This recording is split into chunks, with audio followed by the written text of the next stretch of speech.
When I start to talk, I don't stop. And it's true sometimes, but sometimes I prefer not to say anything because I feel like no one listens to me. And that's the feeling everyone has. If you feel like no one is listening to you, just record yourself and listen to yourself, and you'll feel better knowing that even someone wants to hear about you, your thoughts. But we always eagerly wait for someone else to talk with us, hear about us, and we always need a second person to confirm ourselves that yes, we are okay and we are valid. তো এখানে একটা সমস্যা দেখা যায় যে সবসময় অন্য মানুষরা থাকে না, যার কারণে আমাদের অন্য অনেক পথ আছে যে আমরা নিজেদের সাথে নিজে কথা বলতে পারবো।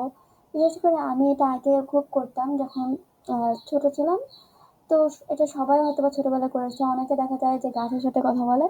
আমি আমার গাছের একটা গাছকে ডাক্তার গাছ বানিয়েছিলাম, একটা গাছকে মানে সব গাছকে ফ্যামিলি বানায় ওখানে আমি কথা বলতাম। কারণ আমি উম মানুষের সাথে কথা বলাটা আমার তেমন হয়নি হয়তোবা কোনো ব্যস্ততার কারণে, অথবা আমি প্রেফার করতাম যে আমি এমন কারোর সাথে কথা বলবো যে শুধু শুনবে। যার কারণে আমার মনে হচ্ছে যে গাছের সাথে কথা বলা বা একা একা কথা বলা যেটা, সেটা বেশি ভালো। যে কারণে আমি বেশিরভাগ সময় ছাদে একা একা কাটিয়েছি এবং ছাদে আমি বেশি কথা বলতাম একা একা নিজের সাথে। এছাড়া আমি আহ, কল্পনা করতাম, যেটা সবাই করে আসছে।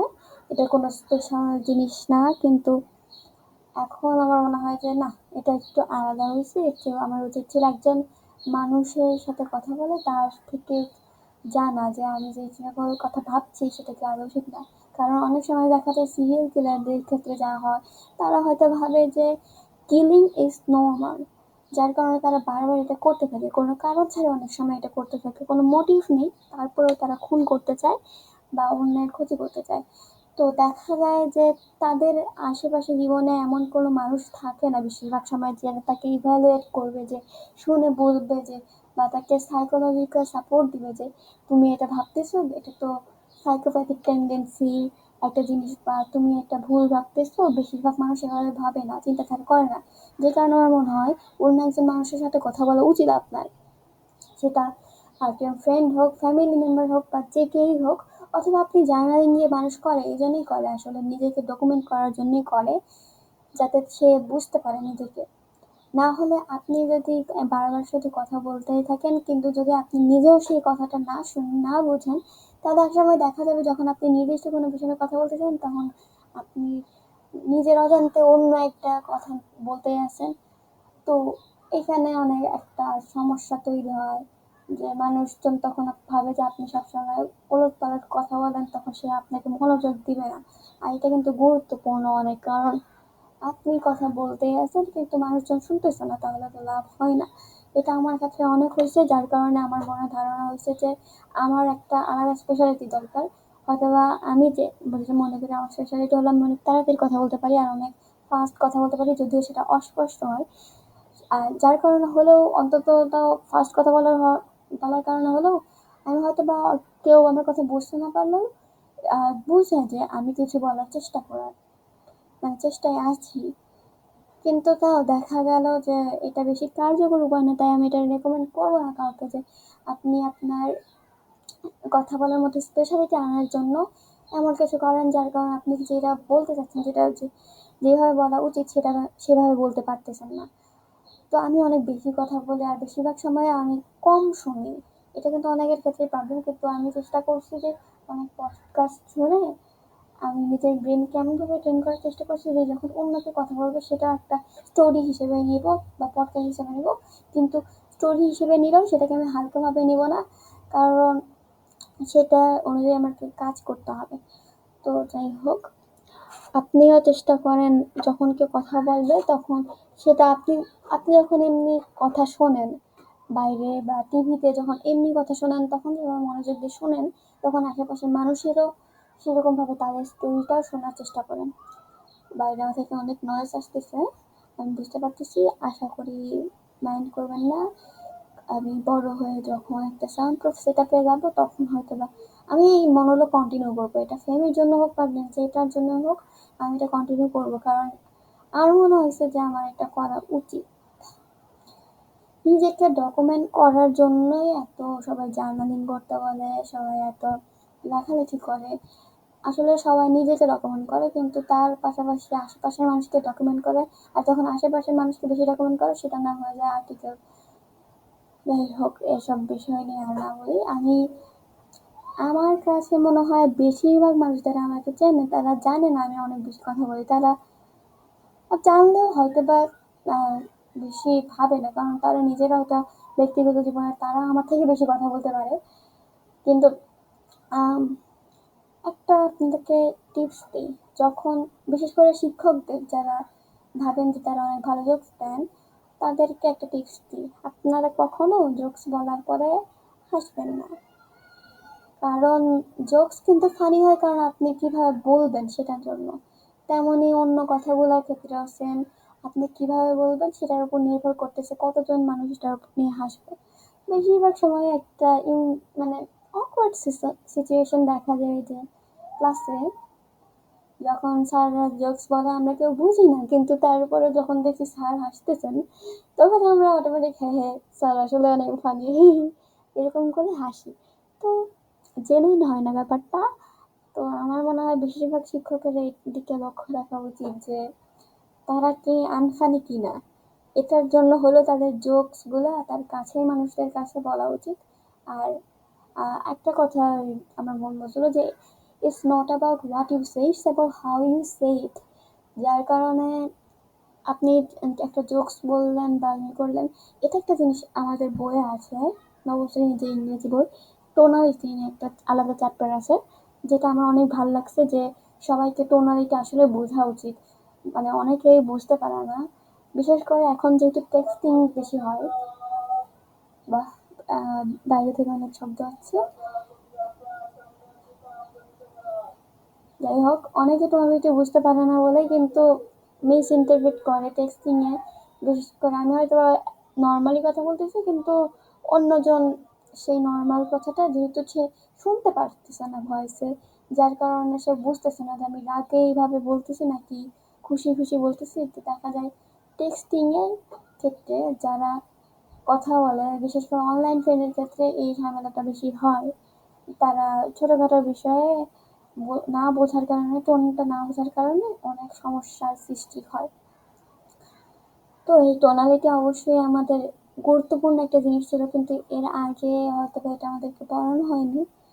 এখন আমাদের আমাদের যেই 25 সালে যারা এসএসসি দিব, মানে যারা নতুন কারিকুলামের ব্যাচ, তাদের এই দোটানার ভিতরে পড়ে যাচ্ছে যে তারা পুরাতন আমলের যে সৃজনশীল লেখা ওটা থেকে আবার বের হতে পারতেছে না, আবার হুট করে নতুনটার সাথে এই এইটার সাথে মানিয়ে নিতে পারতেছে না। তো তাদের এখন দোটানার মধ্যে থাকতে হবে। এখন কি আর করার। তবে আমার মনে হয় এই নতুন কারিকুলামে যারা অনেক কথা বলতে চায় কিন্তু সাধারণত বলে না, বিশেষ করে ক্লাসের সেটিংয়ে, তারা হয়তো আরো কথা বলা শিখবে। বিশেষ করে যে সকল ইন্টারভিউ আছে সেগুলো যদি আসলে এক্সিকিউট করা হয়, আমাদের যদি আসলে বাইরে যেয়ে যে আসল গবেষণা করে অন্যদের সাথে কথা বলে সাক্ষাৎকার নেওয়ার একটা প্রবণতা এটা যদি গড়ে ওঠে, তাহলে যারা অনেক কথা বলতে পছন্দ করে তাদের তাদের কিন্তু একটা সুবিধা হবে। আমি আসলে ভাবতাম যে সবাই আসলে কথা বলতে পছন্দ করে, কিন্তু পরবর্তীতে যেহেতু ধীরে ধীরে যখন আমার গণ্ডিটা বাড়লো, তখন দেখলাম যে না, সবাই আসলে কথা বলতে পছন্দ করে না, অনেকে চিঠি লিখতে পছন্দ করে। আর আশ্চর্যের বিষয়, আমি যতটা কথা বলতে পছন্দ করি আমি চিঠি লিখতেও অতটা পছন্দ করি। যার কারণে দেখা গেছে যে আমার কিছু কিছু বন্ধু বান্ধব আছে তাদের সাথে আমি শুধু চিঠিতে যোগাযোগ করি, কারণ তাদের সাথে আমি চিঠিতে আন্ডারস্ট্যান্ডিং ভালো। আর আমরা এমন না যে আমরা আমরা ডাক যোগে চিঠি পাঠাই, আমরা আসলে ক্লাসে দেখা হলে ওই চিঠিটা দিয়ে দিই, কারণ আমাদের কথা বলতে, বিশেষ করে আমি অনেকের সাথে কথা বলতে কমফোর্টেবল ফিল করি না, কারণ অথবা সময় হয় না তাদের সাথে কথা বলতে, কারণ গ্রুপ ওয়ার্কে অন্য চক্কর থাকে। আবার কিছু কিছু ফ্রেন্ড থাকে তাদের সাথে আমি সবসময় লিখে না বলে আমি সবসময় তাদের সাথে কথা বলি বা বলার মাধ্যমে ইয়ে করতে পারি। আমার একটা ফ্রেন্ড আছে যাকে আমি অনেকগুলো চিঠি লিখছি, কিন্তু পরে যখন দেখলাম এটা তার ক্ষেত্রে এফেক্টিভ না, তখন আমি তাকে মুখে মুখে বলার চেষ্টা করলাম। এখন আমার মনে হয় কিছুটা হলেও ইমপ্রুভ হয়েছে। তো আপনি যখন কথা বলবেন, অনেকের মনে যে এই ধারণাটা আছে যে আপনি যখন বেশি কথা বলবেন তখন সেটার মূল্য কমে যায়। আসলে মূল্যটা কমে থাকে না। আপনি যদি সবসময় জ্ঞানী কথাটা বেশি বেশি বলতে থাকেন তাহলে সেটার মূল্য সেমই থাকে, কিন্তু হয়তো বা আপনি যার সাথে এই কথাটা বলতেছেন তার কাছে হয়তো বা এই কথাটার মূল্যটা সেম থাকে না। সে হয়তো বা ভাবতে পারে যে আপনি সবসময় এই কথা বলেন যা তার মানে আপনি নিশ্চয়ই কারণ ছাড়া কথা বলেন, কিন্তু আপনি যে কথাটা আপনার কাছে মূল্যবান সেটা সেটা আপনি কথা বেশি বললেও মূল্যবান, আপনি নিজেকে বেশি এক্সপ্রেস করলেও মূল্যবান, আপনি বেশি আর্টিকুলেটিভ হলেও মূল্যবান। আবার যদি আপনি নিজের ভিতরে ইন্টারপার্সোনাল ভাবে কথা বলেন বা করেন, কথা যদি বাইরে না প্রকাশ করেন সেই ক্ষেত্রেও মূল্যবান। তো কথা বলাটা আসলে মেইন সমস্যা না, মেইন সমস্যাটা হচ্ছে আপনার কথা বলাটা মানুষরা কীভাবে নিচ্ছে। কারণ আপনি যতই ডোন্ট কেয়ার অ্যাটিটিউড দেখান বা যেভাবে বলেন না কেন যে আমি তো কেয়ার করি না, কে কী বললো আমি জানি না, কিন্তু আমি কথা বলবোই, আর এই এই অ্যাটিটিউড সবসময় ভালো না, লাভজনক না। কারণ একটা সময় আপনি যখন ওয়ার্কফোর্সে ঢুকবেন আপনি অবশ্যই বুঝতে পারবেন যে আপনি কীভাবে কথা বলতেছেন বা কতটুকু কথা বলতেছেন, ওটা অবশ্যই এফেক্ট করবে। আপনি সেজন্যে হয়তো বা রেকমেন্ড করা হয় যে বেশি দরকারের বাইরে না কথা বলা যেন হয়, বিশেষ করে প্রফেশনাল যেসব কাজে।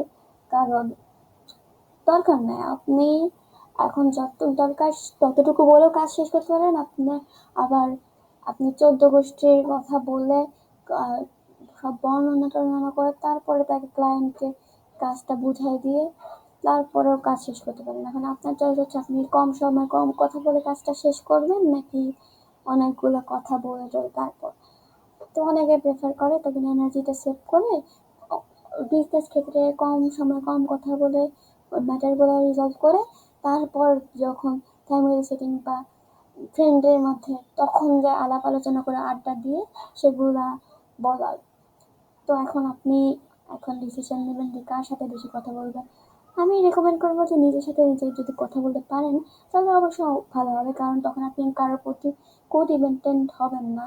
কোডিপেন্ডেন্সি একটা প্রবল সমস্যা আমাদের দেশে, যার কারণে দেখা যায় আপনি অন্যের সাথে সবসময় কথা বলতে চান, অন্যকে শোনানোর জন্য কথা বলতে চান, যার কারণে দেখা যায় যখন কেউ শোনার থাকে না তখন আপনার খুব খারাপ লাগবে। এর থেকে আচ্ছা, খুব বেশি শব্দ হচ্ছিল তাই একটু ব্রেক নিয়েছিলাম। তো আমার মনে হয় কোডিপেন্ডেন্ট হওয়ার থেকে আপনি জার্নালিং এই জন্য করতে বলা হয়, সেলফ লাভ প্র্যাকটিস করা মানে এই না যে আপনি সবসময় আপনাকে ভালোবাসবেন অন্যদেরকে ভালোবাসবেন না। এখানে শুধু বলা হয় যে আপনি নিজেকে একটু বেশি প্রায়োরিটি দেবেন, কোডিপেন্ডেন্ট না হয়ে। একজন মানুষ আসবে তারপর আপনি তাকে সবসময় সব কিছু বলবেন এটা না বলে আপনি নিজেকে নিজে ডকুমেন্ট করুন, তারপরে দেখেন যে আসলে আপনার কি মনে হয় আপনাকে নিয়ে।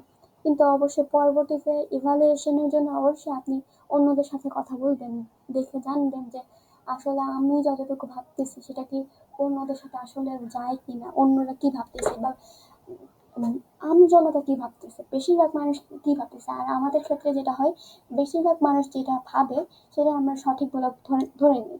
বিশেষ করে বিজ্ঞানের থিওরিগুলোর ক্ষেত্রে আমরা দেখি যে যেগুলা গ্রান্টেড বেশি সেগুলোই আমরা চিরন্তন সত্য বলে ধরে নিই, কিন্তু সায়েন্স কিন্তু কোনো আসমানি কিতাব না, এটা যে কোনো সময় চেঞ্জ হইতে পারে। এমনও হইতে পারে কালকে দেখা গেল যে না আসলে কোনো কিছু এক্সিস্ট করে না, উই আর জাস্ট এলিয়েন্স, আবার এরকম কিছু একটা হইতে পারে। তো এখন দেখা যাচ্ছে যে সায়েন্সও নির্ভরযোগ্য কোনো ফিল্ড না। যদি আমি ভালো মতো চিন্তা করে বলি যে ইউনিভার্স যে আনসার্টিনিটি এটা কিন্তু সায়েন্স এক্সপ্লেন করতে পারে না। তার পাশাপাশি অনেককাল আগে তো মানুষও অনেক ভাবতো যে পৃথিবীকে কেন্দ্র করে সূর্য ঘোরে, কিন্তু তখনকার জেনারেশনে সেটাই সবাই বিশ্বাস করে আসছে কারণ ওটা সায়েন্স বলছে। কিন্তু তারপরে হুট করে আবার আমরা বললাম যে না করে না। তো science can change any time. তো তার উপর নির্ভর করে সবসময় আমরা হয়তো বলতে পারবো না। তো আজকের বিষয় যেহেতু টকিং টু মাচ নিয়ে, তাই আমি as a person who talks too much to herself আমার মনে হয় যে এটা অনেকটা জরুরি। অনেকে কিন্তু নিজের সাথে কথা বলে না।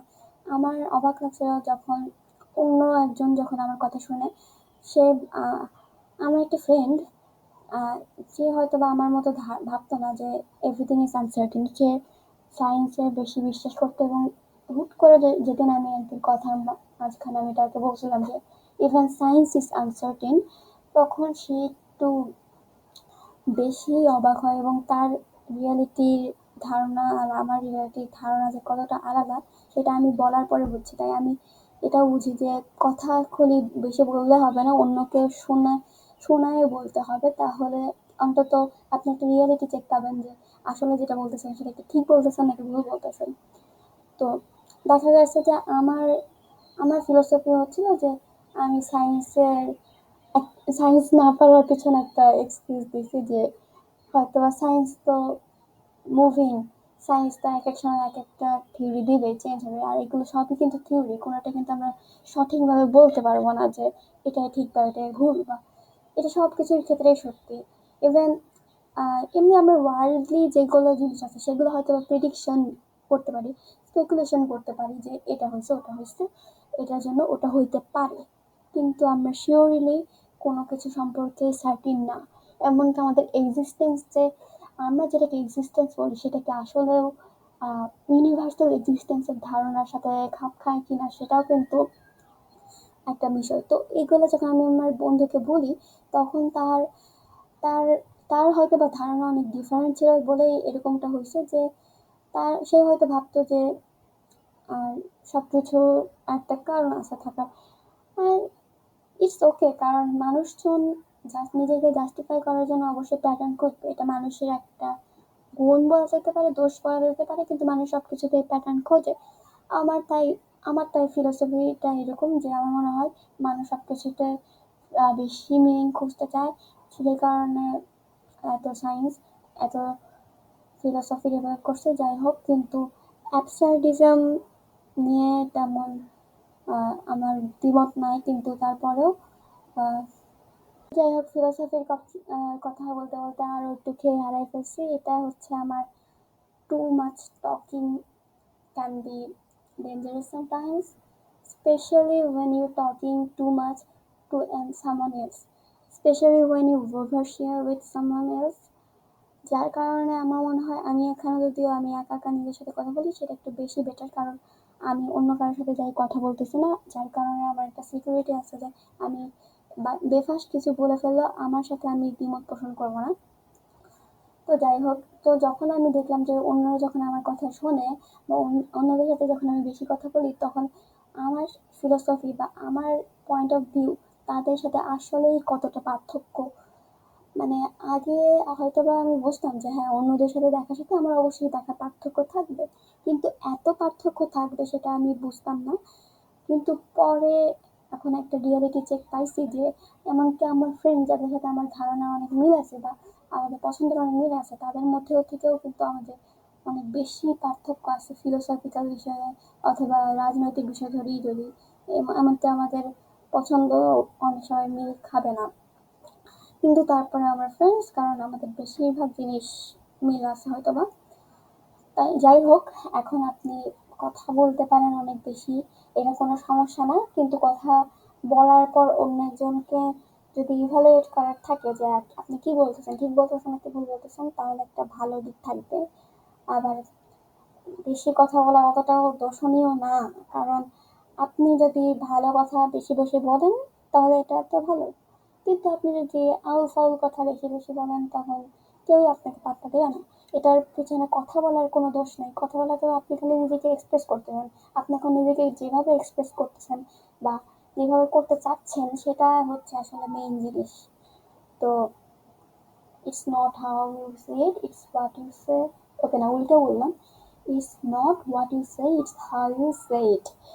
তো যাই হোক, আজকে একটু বেশি কথা বলেছি, আসলে মনে হতে পারে যে আমি আজকে একটা করে মনোরোধ আপলোড দিচ্ছি, কিন্তু আসলে আমি এক এক দিন এক একটা শিডিউল করে রেখেছি, কিন্তু আমি প্রতিদিনই যখন সময় পাচ্ছি রেকর্ড করে যাচ্ছি, কারণ আমার মনে হয় না এখন যে কমফোর্টেবলি আমি ভিডিও করে রেকর্ড করতে পারতেছি আমি কয়েকদিন পরে করতে পারবো কিনা, কারণ আমার খুব ওয়ার্ড লাগে যখন আশেপাশে মানুষ থাকে আর আমি এভাবে একা একা কথা বলি বেশি বেশি করে।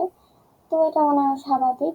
আর তো যাই হোক, আমি বেশি ফিল্টার ইউজ করতে চাই না, তাই কিন্তু তাও হয়ে যায়, এটা মানুষের সাইকোলজির দোষ। যাই হোক, যখন আপনি একটা বিষয় নিয়ে বেশি ভাববেন, বেশি কথা বলবেন, তখনই কিন্তু মানুষরা বুঝতে পারবে। এর চেয়ে যদি কোনো কিছু না অনেক ভাবেন কিন্তু সেটা প্রকাশ করতেছেন না, তখন কোনো লাভই হয় না। আমি এটার একটা রিয়ালিটি চেক পাইছি হাই স্কুলের পর থেকে। কারণ আমার মনে হতো যে অনেকেই কিন্তু ছবি আঁকাআঁকি করে, কিন্তু আমি দেখা যাইতো যে আমি ওটা প্রকাশ করতাম না। তাই যখন দেখলাম যে এই আমি আমি যে ছবি আঁকি সেটা প্রকাশ করতেছি, তখন যখন সবাই অবাক হইতে লাগলো, তখন আমি আবার উল্টা অবাক হয়ে গেছি যে ওরা কি জানতো না যে আমি ছবি আঁকতে পারি। আসলে এটা ওদের না জানা না, ওরা আসলে কখনোই জানতো না, কারণ আমি প্রকাশ করিনি। তো কথা বলা একটা শুধু মাধ্যম প্রকাশ করার। আপনি যেভাবে ইচ্ছা নিজেকে প্রকাশ করেন, খালি কথা বলা বেশি বললে না, আপনি লেখার মাধ্যমে যদি নিজেকে প্রকাশ করতে পারেন তাহলে বেশি করে লেখেন। তারপর ছবি আঁকার মধ্যে যদি পারেন তাহলে বেশি করে ছবি আঁকেন। যা মাধ্যমে আপনি নিজেকে প্রকাশ করতে পারেন বেশি করে করেন। আমি সেটা ডায়েরি লেখা দিয়ে শুরু করছি, এখন ছবিও আঁকা হয়েছে মোটামুটি। আর এখন হয়তো আমি একটু কথার দিকে যাচ্ছি, যার কারণে এই কথা বলা নিয়ে একটা আলাদা ভিডিও। জানি না কেউ শুনবে কিনা, বা শুনলেও এটা দিয়ে উপকৃত হবে না, কিন্তু আমি যেগুলো বললাম, কথা বলা আসলে দূষণীয় না। কথা যদি আপনি বেশি বলেন তাহলে সেটা খারাপ হবে না, সেটার মূল্যও কমে যাবে না, কিন্তু আপনি কার সাথে সেই কথাগুলো বলতেছেন, কে আপনাকে ইভ্যালুয়েট করতেছে, সেটা একটা বড় ফ্যাক্টর। বাইরে গান বাজনা। তো আজকের জন্য এটাই। আপনি এখন দেখেন, কথা আমার কাছে কথা বলা বেশি ভালো লাগে, কারণ আমি এইটা আগেও করতাম, কিন্তু হয়তো আমি ভাবি নাই যে আমি হয়তো বা অন্যদের থেকে বেশি কথা বলি। কিন্তু হুট করে এখন রিয়ালিটি চেক পাই, আমার মনে হচ্ছে যে আমি হয়তো বা কোনো কোনো সময় বেশি বেশি কথা বলি, যখন আমি কার সাথে কমফোর্টেবল হয়ে যাই। এটা এটা সবার ক্ষেত্রে হয়তো বা হয়ে থাকে। তো এখন ইভ্যালুয়েটার করার জন্য একজন লাগবে, তার পাশাপাশি আপনি নিজেকে নিজে ডকুমেন্ট করুন। আপনার যদি কথা বলতে ভালো লাগে কথা বলেন, বেশি করে রেকর্ড করেন, তারপর পোস্ট করেন। আমি সেজন্য হয়তো বা এটা মনোলগ করে তৈরি করে পোস্ট করতেছি, কারণ আমার মনে হয় অন্যদের একটা যারা আমাকে চেনে না তাদের একটা মতামত থাকা উচিত যে আমি যেগুলো ভাবতেছি সেটা কি আদৌ তাদের ভাবার সাথে মিল খায় নাকি।